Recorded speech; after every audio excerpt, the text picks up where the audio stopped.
tous et bienvenue dans RBI, votre réunion de baseball intéressante hebdomadaire, épisode 1 du coup de la nouvelle saison, avec un programme assez chargé aujourd'hui, étant donné que nous allons commencer un peu la saison. Bonjour Lilian. Bonjour, comment ça va? Ça va, un peu fatigué, hein, comme on disait.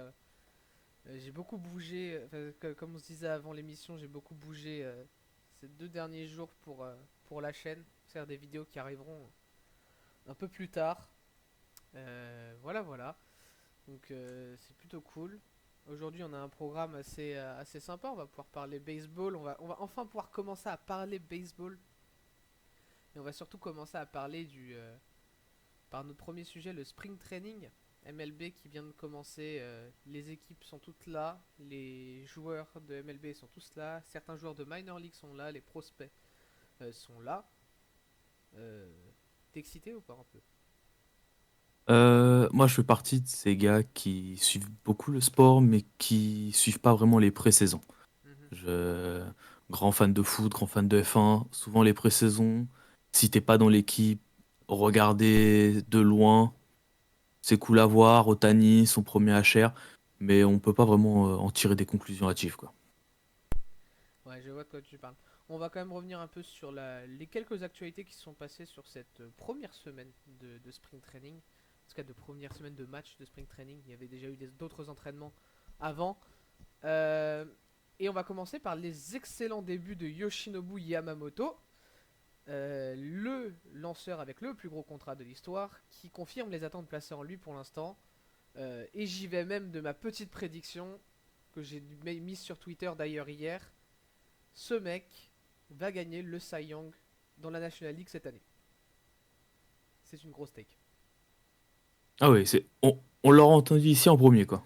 C'est ça, je le dis, ça fait. J'avais déjà comment dire un grand espoir en lui et quand je l'ai vu pitch, c'est nasty, ça va vite, c'est puissant, il est à fond, il est concentré, il a la dalle. Franchement, de ce que j'ai vu, c'est assez impressionnant. T'en penses quoi toi de Yamamoto? Le peu que j'ai vu de lui, effectivement, il avait l'air très à l'aise. Très à l'aise. On avait vraiment l'impression que ça faisait longtemps qu'il lançait chez les Dodgers, hein. Il était là, il enchaînait ses pitchs et ça enroulait. Ah, il y a cette petite image en plus qui est très marrante où ouais, on sent qu'il est quand même rookie entre guillemets et qu'il avait un peu de pression. Où en fait il fait les 3 retraits à la fin de son premier inning. Et, euh, et c'est Shohei Otani qui du dugout lui dit de venir parce que bah en fait Yamamoto avait totalement oublié qu'il y avait 3 retraits. Je trouve ça Oui, très oui, très drôle. J'ai trouvé cette scène très très je, drôle. j'ai vu cette image. Je l'ai vu, ouais. Mais ça représente vraiment bien l'état d'esprit du joueur, des interviews que j'ai pu voir sur la chaîne des Dodgers. Le gars est là pour faire le boulot. Il est là pour montrer sa place, pour montrer que c'est pas un espoir pour rien, que son contrat, il le vaut.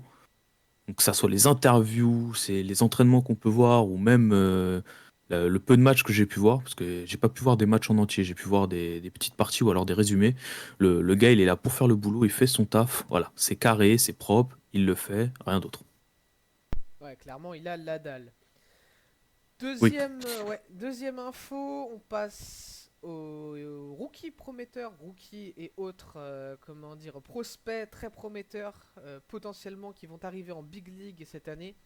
J'en ai noté 3, dont 2 qui se sont affrontés hier. D'ailleurs, il y a eu une scène très très marrante hier où en fait on avait le numéro 1 de la draft 2023 qui lançait avec son catcher, c'était le numéro 1 de la draft 2021.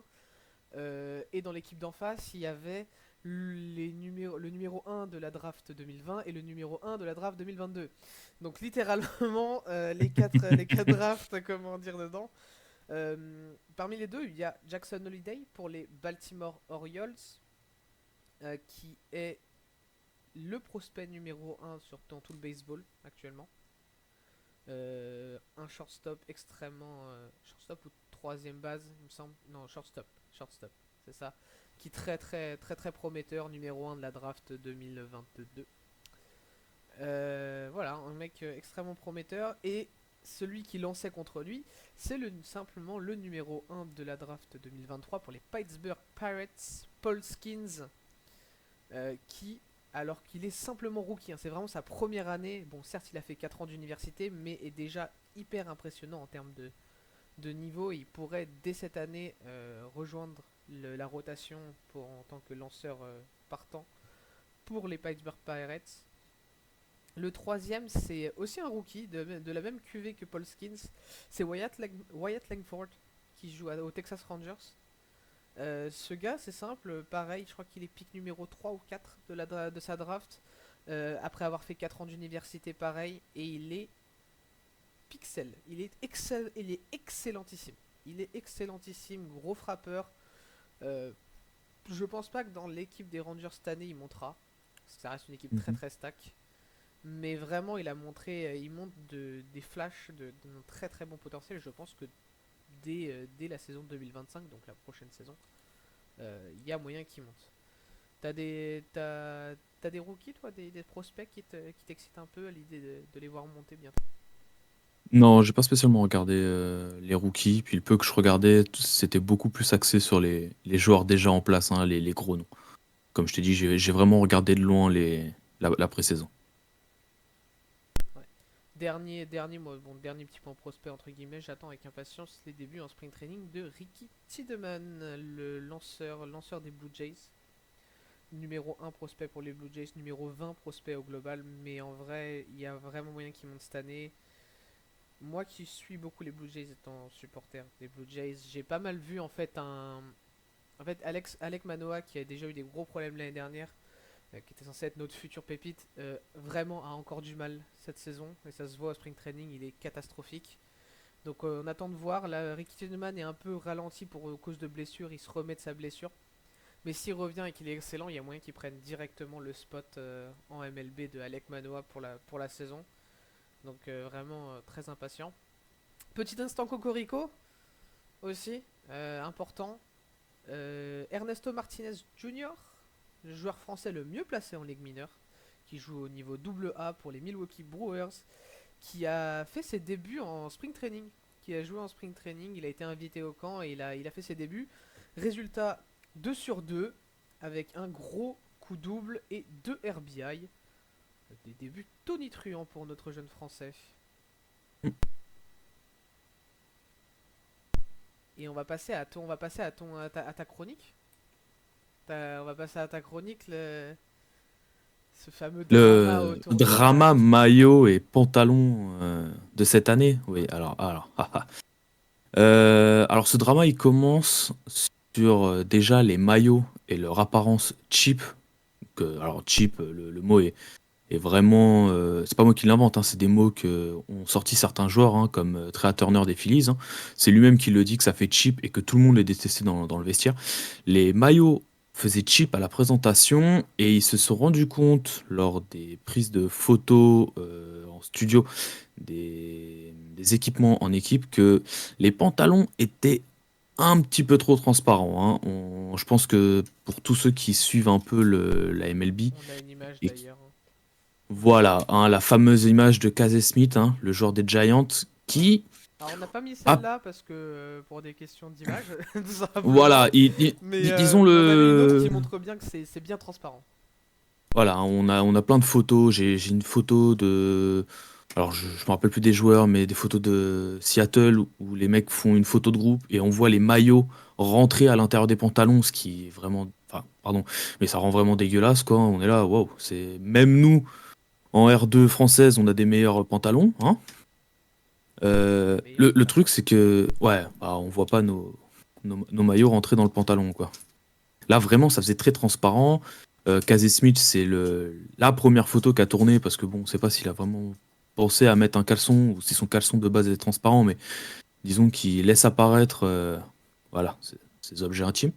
Et ça a vraiment fait le tour des réseaux. Les maillots ressemblent vraiment à des contrefaçons. Ça, les pantalons sont très transparents et ne seraient même pas à l'aise, enfin les joueurs ne seraient même pas à l'aise dedans. Ce qu'il faut savoir, c'est que Nike a récupéré en 2019 le contrat à plus d'1 milliard de dollars, et ça sur une durée de 10 ans. Les maillots avant étaient faits par Majestic Athletics depuis 1982. Donc déjà, on touchait à quelque chose d'un peu sacré chez les Américains, c'est que ça, les maillots ont toujours été faits enfin, ont toujours été faits par une entreprise américaine depuis le début, tout le temps. Ça n'a jamais vraiment changé. Et là, c'est Nike qui se ramène. Bon, Après, Nike, ça reste déjà, on a. américain, hein. Ouais, mais il y avait ce côté, les gars se ramènent pour l'argent, quoi. Bizarrement, avant, ça les intéressait pas. Maintenant, ils se ramènent. Bon, ouais, les Américains, ils adorent le changement, comme des fois, ils le détestent. Hein, faut pas chercher. Ouais, mais surtout que c'est Donc, intéressant parce qu'ils avaient le dernier All-Star Game, le match des All-Star, comment dire, les All-Star, les joueurs All-Star avaient ces nouveaux maillots Nike justement, et beaucoup disaient qu'ils étaient extrêmement satisfaits, qu'ils trouvaient qu'ils se sentaient plus rapides, plus légers, mieux. Et là, on se rend compte qu'il y a vraiment un gros problème. J'ai vu aussi, je crois, c'est le maillot des Boston Red Sox que j'ai mis là, où en fait, avant les maillots étaient coupés au niveau de la, comment dire, étaient pas les lettres, enfin comment dire, les lettres étaient pas au niveau des boutons de la chemise, justement pour éviter que ça coupe le nom. Et là, cette année, le S de Boston est littéralement au milieu et du coup est coupé, ce qui peut rendre très très moche en match. ouais, Euh, ouais, il y a vraiment une histoire de lettrage aussi. Les noms sont plus petits. En- c'est con, mais c'est juste un changement qui. C'est vrai que ça fait bizarre par rapport aux anciens maillots. C'est peut-être juste le temps que les gens s'y habituent. Mais on a pas mal de joueurs qui n'ont pas aimé ce côté maillot qui. Là, je vais citer Taylor Ward, là, des Angels, qui dit que clairement ça ressemble à une réplique. Que ça ressemblait aux répliques qu'ils achetaient quand ils étaient petits, qui pouvaient pas se payer des maillots de MLB, enfin des vrais maillots, quoi. Mais d'un autre côté, comme tu dis, les All-Stars, lors des matchs All-Stars, les gars étaient contents. On a Adley Rutschman qui avait dit que le maillot était un peu plus léger et que ça allait vraiment faire une grosse différence en été, hein, quand il allait porter toute sa tenue, hein, parce que Vu il est c'est le catcheur, receveur des ouais. Orioles. Vu il est Voilà, c'est ça. catcheur, ouais. Ça a été confirmé par Ronald Acuna et même Nolan Arenado. On a Mac Trout aussi de mémoire qui le confirme. Après, petit point commun entre ces quatre-là, ce sont des athlètes Ouais, c'est sponsorisés ça, ils sont Nike. tous chez Nike, quoi. Voilà. Et est-ce que ça joue? On ne sait pas. Non, mais Après, surtout que bah, là, ils ont été autorisés, les joueurs ont été autorisés à utiliser les pantalons de l'année dernière. Pour éviter d'avoir c'est ce ça. souci. Donc ça Mais va déjà changer alors un petit pour, peu mieux, on verra avec les maillots s'ils s'y habituent ou pas. après, pour revenir au pantalon, Nike a fait une tribune, enfin a annoncé n'avoir rien changé depuis l'année dernière. Pour eux, ce sont les mêmes pantalons. Et d'après Nike, ce serait surtout les lumières du studio qui auraient joué, parce qu'ils auraient aussi donné des photos de l'année dernière, où sur certaines lumières, sur certaines photos, on pouvait voir un peu de transparence. Donc d'après Nike, ce serait plus les, les photos studio qui auraient merdé, et que eux, ils n'ont vraiment rien touché. On Après, verra. qui croire? Bon, On verra, on va espérer que ça se règle assez vite. Qu'on ait des beaux maillots et des joueurs dans les meilleures conditions pour performer et nous faire une bonne saison. ouais. J'aimerais qu'on parle plus de la MLB pour les talents qu'il y a sur le terrain que pour les problèmes de maillot et de pantalon, quoi. Ah, on aimerait tous. Allez, on finit, on clôt le chapitre MLB, on va passer à la NPB. Ouais, on va passer à la ligue japonaise. Trois petits débats. Je sais pas si c'est vraiment des débats, mais on est plus sur des petits points de cette preview pour vous expliquer un peu les enjeux de cette ligue cette année au Japon. Avec tout d'abord le premier point, c'est ce qu'on arrive sur l'année de Roki Sasaki. Enfin, Yamamoto n'est plus là, le roi est mort, vive le roi. Sasaki devrait, à mes yeux, sans problème dominer la ligue en termes de lancer.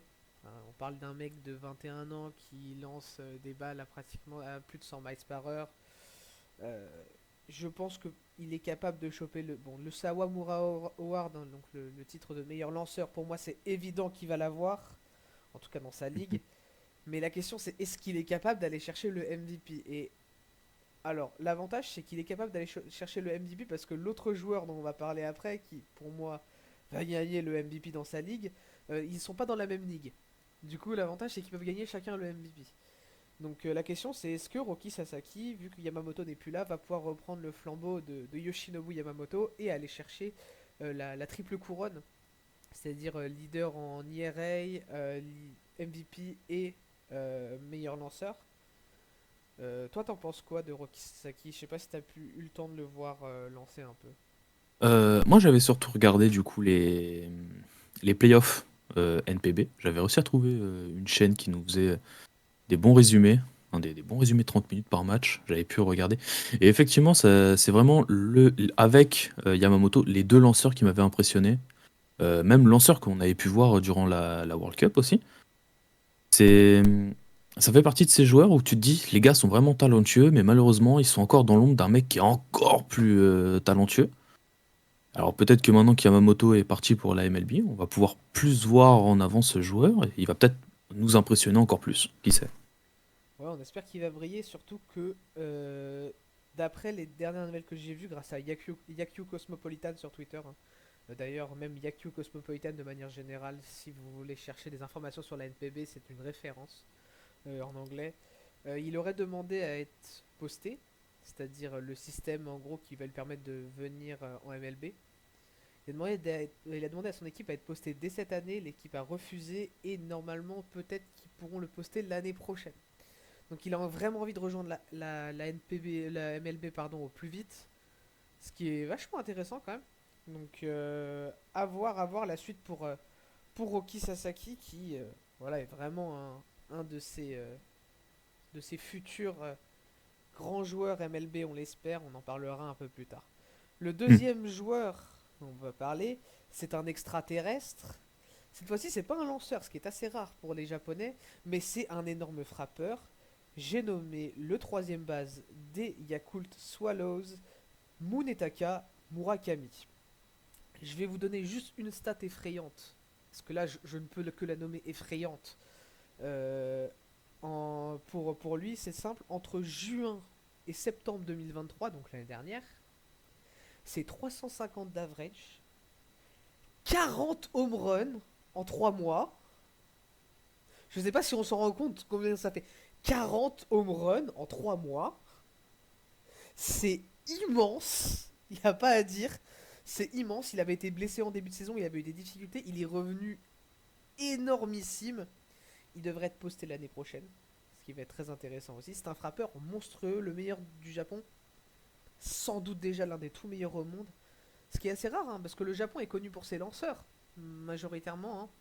Yamamoto, Sasaki, Otani, qui était déjà un excellent lanceur, qui est arrivé tout d'abord en lanceur, mais il y a aussi déjà Yusei Kikuchi, Kodai Senga, Yu Darvish, qui sont déjà dans la grande ligue. Mais on a très peu de frappeurs à part, bon, Otani, même si lui, c'est une autre ligue encore. Il y a Seiya Suzuki qui est là, mais c'est tout. Il n'y a pas vraiment d'autres frappeurs japonais de très très haut niveau. Et ils sont surtout connus pour leurs lanceurs, mais lui, par contre, il est monstrueux. Comme Yamamoto, il était assuré d'avoir un. Yamamoto, il était assuré. On savait déjà qu'il allait avoir un contrat bien juteux en MLB quand l'âge arriverait. Lui, il y a moyen qu'il signe un énorme contrat record l'année prochaine à 23 ans quand il va rejoindre la ligue. Est-ce qu'il est... Je pense qu'il y a moyen qu'il signe un contrat similaire à celui de Yamamoto, c'est-à-dire un 10 ans 300 millions.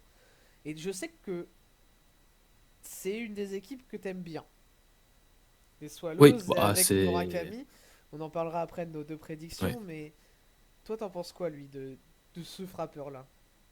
C'est impressionnant, franchement impressionnant. Ça fait partie des joueurs que je ne connaissais pas, hein, parce que c'est vrai que quand on fait quelques recherches sur les joueurs impressionnants, la plupart du temps on part sur des lanceurs. Et lui, il arrive un peu comme une fleur. On te dit, en fait, lui là, c'est un frappeur, mais il frappe, hein. Il frappe. Du coup, tu regardes ses matchs, surtout lors des playoffs. Tu regardes quelques vidéos sur lui. Et effectivement, le gars s'est frappé, hein. Le gars a un bon contact. C'est vraiment impressionnant. Alors, en plus c'est un beau bébé, hein. C'est un beau bébé bien musclé, hein. Donc Ouais, ouais, ça. vraiment ces joueurs, il me fait penser. Il y a un autre joueur qui est parti en université, c'était le prospect numéro un du Japon, enfin des, comment dire, du lycée japonais, qui vient de partir en université, qui a signé à Stanford, qui s'appelle Ritaro Sasaki, dont on a parlé l'année dernière. Oui, Qui a skip la d'ailleurs qui a skip la NPB pour aller directement au college. Mais oui. il me faut penser, ils ont les profils à peu près similaires, donc vraiment impressionnant comme gars. On va passer à nos prédictions qui s'affichent à l'écran. Vas-y, explique-nous tes prédictions pour la NPB un peu. Euh, alors pour la MP... pour la NPB, j'ai des prédictions surtout pour les deux divisions. Hein, Bah Alors, donne-les-nous et donne-nous ton voilà. vainqueur final du coup, qui même s'il est déjà marqué. En division centrale, c'est les Tokyo Yakult Chalo. Oh, je suis désolé si j'écorche le nom. Ouais, les Swallows. C'est Les Yakuts Swallows. ouais, soit là. Mon anglais est vraiment pourri. Franchement, grosse année l'année dernière. Hein. Ils ont le meilleur taux de victoire. Ils ont le meilleur taux, enfin le meilleur taux en défaite. Ils ont le plus bas taux de défaite. Hein. Donc ils finissent l'année en 80 victoires, 59 défaites. Euh, Grosse équipe avec, en plus comme tu as dit, un joueur impressionnant qui ne demande qu'à gagner de l'expérience encore et encore. Et dans la division centrale, en outsider, par contre, j'ai les Yokohama Baystar. Avec, pareil, bonne équipe, franchement, très équilibrée, qui est vraiment portée sur les victoires, hein, mais surtout qui va cette année avoir l'un des rookies à suivre en NPB, c'est Shion Matsuo, qui est un catcheur de 19 ans, qui est l'un des rookies à suivre cette année. Donc à voir s'ils arrivent, enfin à voir s'il arrive à gagner du temps de jeu et à montrer les espoirs qu'on place en lui. Donc ça c'est pour la division centrale et division pacifique. Oryx Buffalo, bon, c'était sûrement la meilleure équipe l'année dernière, surtout comment ils se sont réveillés en playoff. Et du coup en outsider on a les Fukuoka Hawks. Pareil c'est un peu les rivaux, mais j'ai aussi ma petite pièce sur les Seibu Lions qui eux aussi récupèrent deux jeunes rookies qui sont Shinosuke Hada et Takuya Hiruma. Pareil. Donc deux outfielders 20 ans et 23 ans. Donc pareil, deux jeunes qui sont énormément suivis, sachant que Seibu Lion reste une équipe, on va dire, historique du Japon, qui, qui fait souvent, enfin, qui a ce pouvoir de souvent ramener des jeunes pour qu'ils puissent éclore. Donc, peut-être qu'ils pourront enfin surfer sur ces 2 3 ans où ils récupèrent pas mal de jeunes et voir si ça va enfin fonctionner, quoi. Ok, bah, je suis pas forcément d'accord avec tout, surtout quand tu me dis, ouais, tu dis les Baystars sont là. Les Baystars ont perdu beaucoup hein, de joueurs, notamment Shota Imanaga qui était leur ace et Trevor Bauer qui était sans doute leur deuxième meilleur lanceur. Mais moi, mon favori, vous voyez, c'est les Shiba Lotte Marines à la fin. Je n'ai même pas cité d'ailleurs. Mais si je fais un une plus grande prédiction, quand je vois, même avec le départ de Yamamoto, je suis d'accord pour dire que les Oryx Buffaloes, ils ont l'air affaiblis, mais il reste toujours un content, enfin, Hmm. il reste toujours une équipe très très sérieuse, notamment au bâton avec Tomo Yamori. Ils ont perdu Uwasawa aussi, qui était un releveur. Et voilà, avec Tomo Yamori notamment au bâton, ça reste une équipe qui est toujours très très solide. De toute façon, ces dernières années, les Oryx Buffaloes font partie des meilleures équipes. Ouais. Je note aussi quand même une équipe que je pense on dort un peu trop dessus, c'est les Hanshin Tigers, tenant du titre, emmenés par leur ace Shoki Murakami, qui d'ailleurs gagné le Sawamura Award dans Ligue Centrale l'année dernière, qui est toujours aussi dominant. Ils ont vraiment pas perdu beaucoup de joueurs. Donc vraiment, pour moi, les Hanshin Tigers, bon, ils ont quand même gagné la Ligue l'année dernière, quoi. Ils ont quand même gagné la Ligue l'année dernière. Donc c'est loin d'être ridicule. J'ai noté les Swallows aussi, parce qu'il y a Murakami, mais quand je vois les Hanshin Tigers, ça m'a l'air vraiment au-dessus dans l'ensemble. Et en Ligue Pacifique, ouais, les SoftBank Hawks, notamment avec Laura Fielder Kensuke Kondo, euh, c'est c'est toujours, ouais, vraiment des grosses équipes, mais moi je reste sur les Shiba Lotte Marines, l'équipe de Roki Sasaki, qui était une très bonne équipe offensive, mais qui perdait un peu en termes de pitching. Parce qu'à part Sasaki, il n'y avait pas grand monde, et cette année, ils se sont renforcés.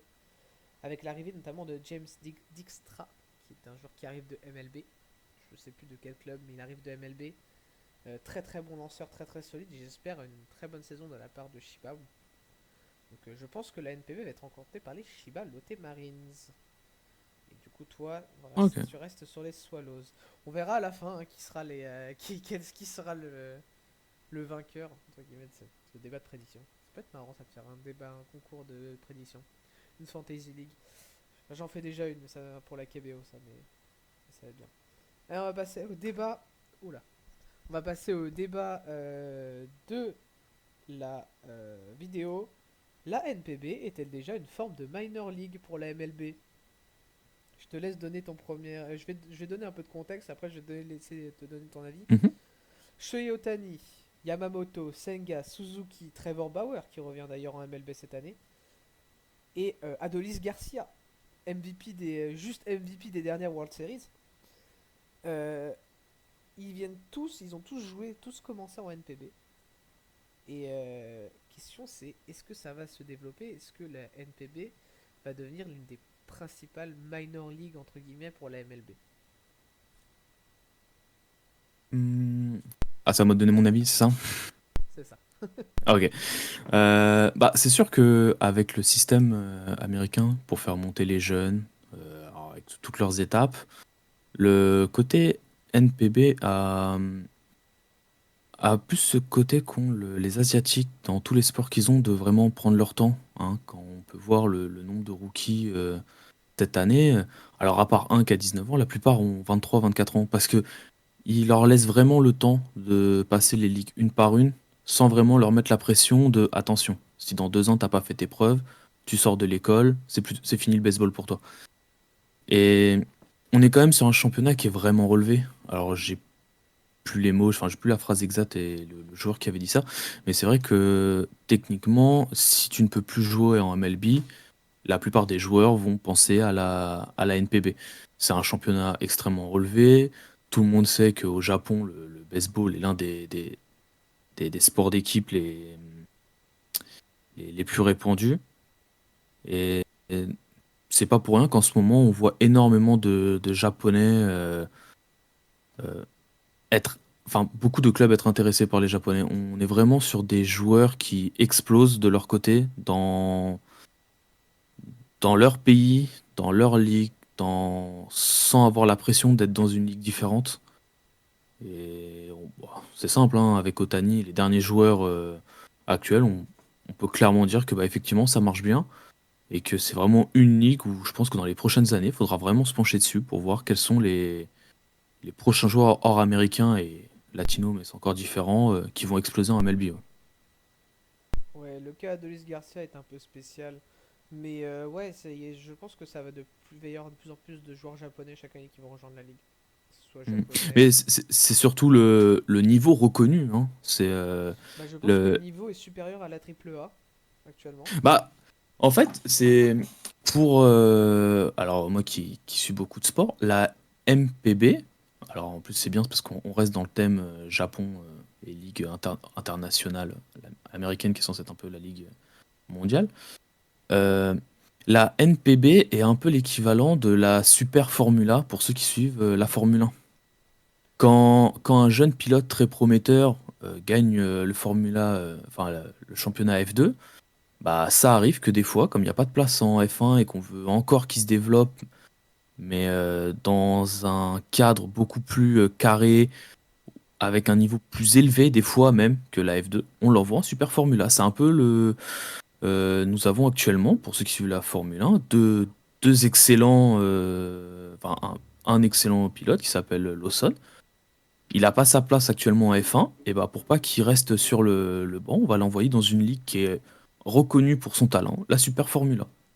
Et on a énormément de jeunes actuellement qui ont fait ça. Et la NPB a un peu cette même connotation pour moi. Mais est-ce que C'est tu penses que dans quelques années, par exemple, des joueurs de triple A, des prospects de triple A que certaines équipes ne peuvent pas encore faire monter, ils vont tenter de faire des prêts à la NPB pour qu'ils puissent jouer dans une ligue à un niveau supérieur à la triple A? Est-ce que tu penses que c'est oui, possible dans les futures années, ça? oui, surtout que les Américains sont de plus en plus en train de s'ouvrir, de plus en plus en train de se rendre compte que si le baseball est américain, c'est pas les Américains qui le dominent. On voit de plus en plus d'Américains accepter le fait d'avoir des étrangers dans leurs équipes. Euh, Pareil, alors je pourrais pas citer les sources, hein, ça fait partie des deux trois articles que j'ai suivis hein, quand j'ai vu le thème. Il y a pas si longtemps que ça, les Américains, quand on leur demandait dans leur équipe est-ce que tu préfères avoir un excellent joueur étranger ou un joueur moyen américain, ils préféraient le joueur américain. Et là, plus ça va, et plus ils acceptent le fait d'avoir du haut niveau, et que ce haut niveau peut venir d'autres ligues que la ligue, on va dire. Ils l'acceptent Ouais. encore plus, mais bon, ils en sont toujours trop chauvins. Ça, c'est un autre problème. Oui, mais ils sont conscients Hmm. qu'il peut y avoir autre chose que leur s- système de formation, on peut dire ça, les différentes ligues pour monter jusqu'en MLB. Ouais. Enfin, j'arrive pas à vraiment Non, expliquer mais mes je propos. vois ce que tu veux dire, je vois ce que tu veux dire. Ouais. Mais moi, ça me paraît vraiment pas déconnant que plus tard, on se dise, ok, lui, c'est un excellent lanceur, mais il a pas encore sa place dans l'équipe type, par exemple, bah, des Dodgers ou des Phillies ou ces grandes équipes qu'on a. Et ben, si tu peux pas trouver une place en dessous, enfin, tu veux qu'il ait vraiment encore un niveau qui pourrait vraiment, je trouve pas ça déconnant que plus tard on lui dise, bah, va jouer au Japon et va faire tes armes là-bas. Ok, ok. Bah, débat très intéressant. Dites-nous en commentaire hein, si votre avis là-dessus. Si ça peut être intéressant comme débat à voir, etc. On prendra les meilleures réponses.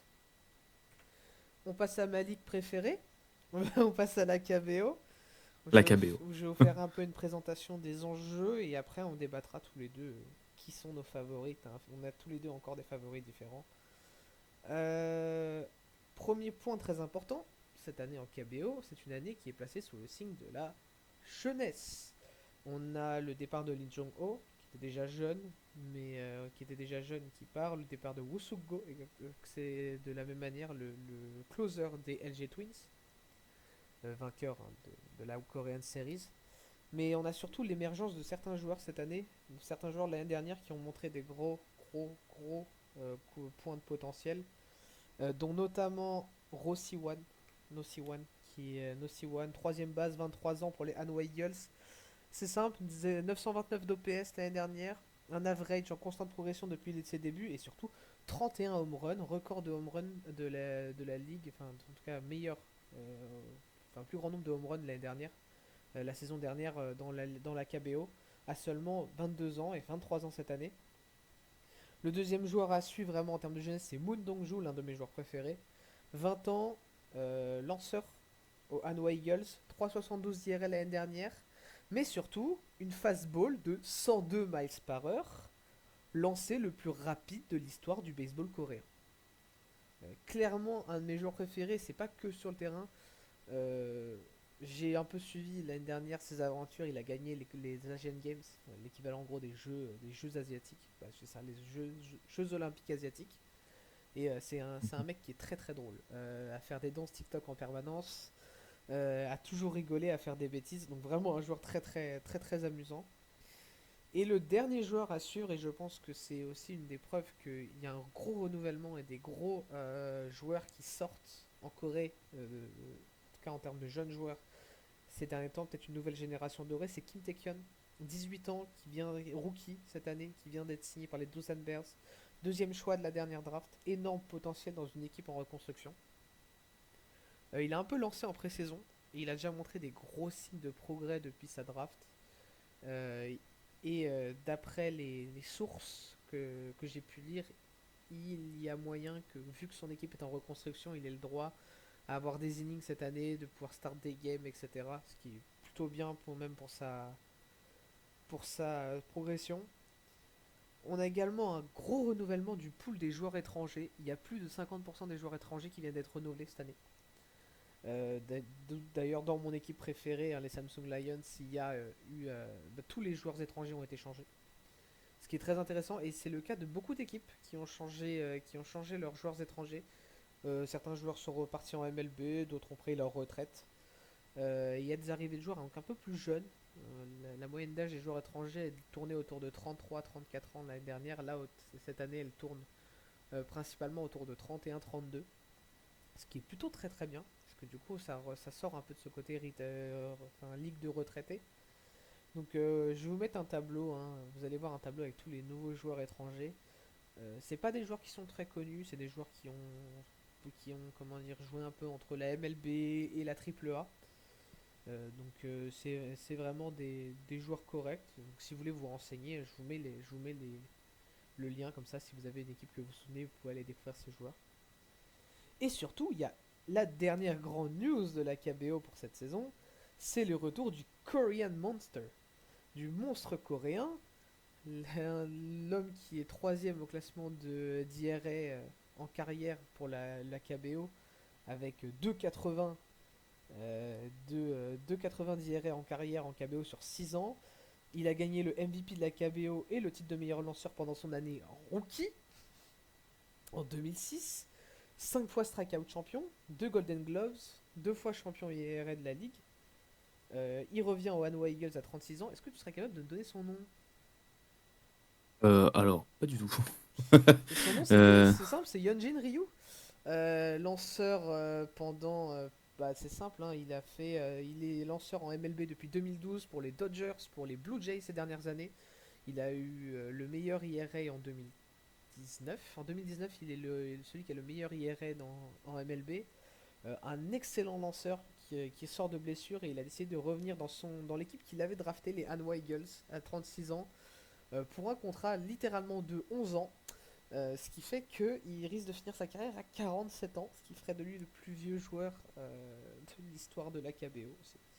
Donc ouais, très intéressant comme news. Beaucoup d'enjeux cette année, la KBO va être très excitante à suivre. Vous pourrez suivre aussi, hein, c'est une petite info, mais je fais partie de la Fantasy League. Pour ceux qui connaissent pas, c'est un truc très américain, organisé par le KBO in English, qui est une chaîne, c'est une chaîne pas, c'est une chaîne Kick, c'est une sorte de chaîne Twitch et une chaîne Twitter qui parle de KBO. Et je fais partie donc de cette ligue avec ces gars-là qui sont très sympathiques. Donc vous pourrez découvrir aussi de nouveaux joueurs hein, si vous voulez venir. Je vous mettrai en description, vous allez voir s'afficher à l'écran comment dire, le nom de la chaîne Kik sur laquelle il faudra aller avec la première draft que vous pourrez suivre si vous le souhaitez. Allez, on va passer à nos prédictions KBO et je vais te laisser commencer à la prédiction vu que j'ai quand même beaucoup parlé sur la KBO. alors, pour la KBO que je suis vraiment de loin, en, en favori, on a toujours les SSJ Landers, qui sont quand même l'équipe qui a le mieux fini l'année, on va dire, régulière, hein, avant de passer au playoff. C'est meilleur taux de victoire, plus bas taux de défaite. C'était vraiment l'équipe du peu que je regardais, qui avait l'air d'être la plus solide. Et en outsider, on a les LG Twins que j'avais trouvé vraiment sympa, surtout leur fin de saison, où ils s'étaient un peu réveillés. Et après, c'est quelques équipes qui... la KBO, j'ai suivi qu'il y avait énormément d'équipes qui étaient en reconstruction. Maintenant, en espérant qu'il y en ait une qui se démarque et qui arrive à se relever, ce serait cool, histoire que ça change un petit peu et qu'on n'ait pas toujours les favoris qui soient devant. Mais ouais. Donc toi favori c'est SG Landers. Bah moi justement, tu parlais d'équipe en reconstruction, bah moi c'est une équipe qui Mhm. à mes yeux vient de finir sa reconstruction après 3 ans de reconstruction. C'est les Hanwha Eagles. Voilà, c'est les Hanwha Eagles. On en a parlé. Ils ont Nossi One qui va devenir, je pense, qui est candidat clairement MVP cette année du haut de ses 23 ans.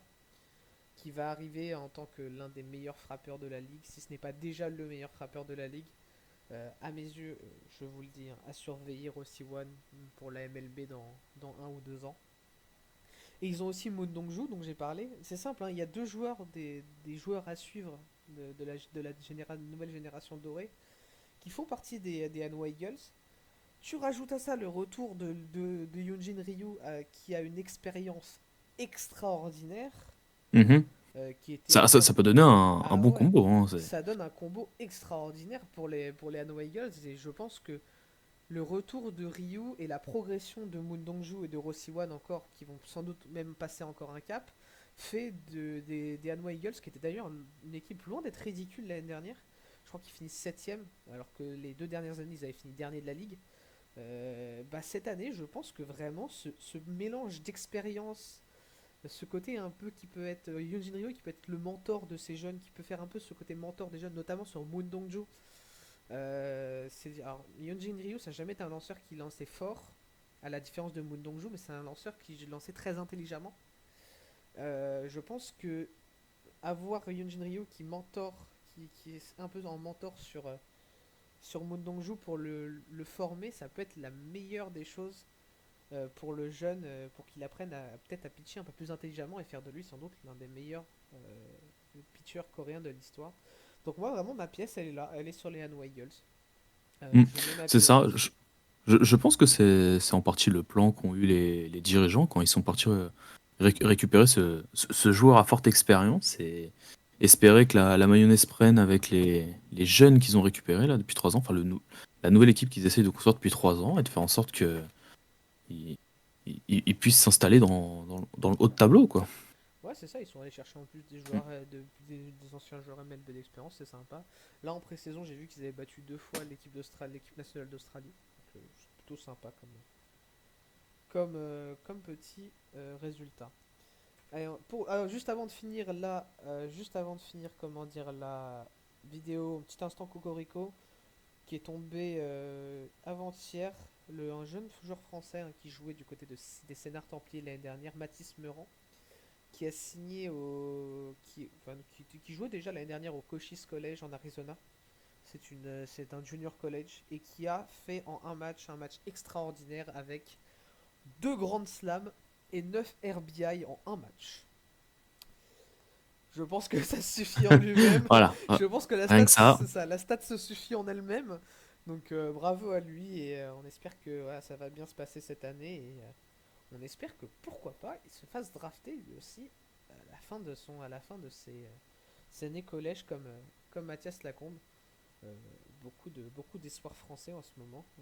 Le baseball français est sur la pente ascendante et on espère pouvoir vous les présenter au mieux possible tous ces joueurs-là dans le futur. Pourquoi pas les recevoir. J'aimerais bien qu'on reçoive des joueurs de plus en plus dans l'émission. Donc ça serait cool.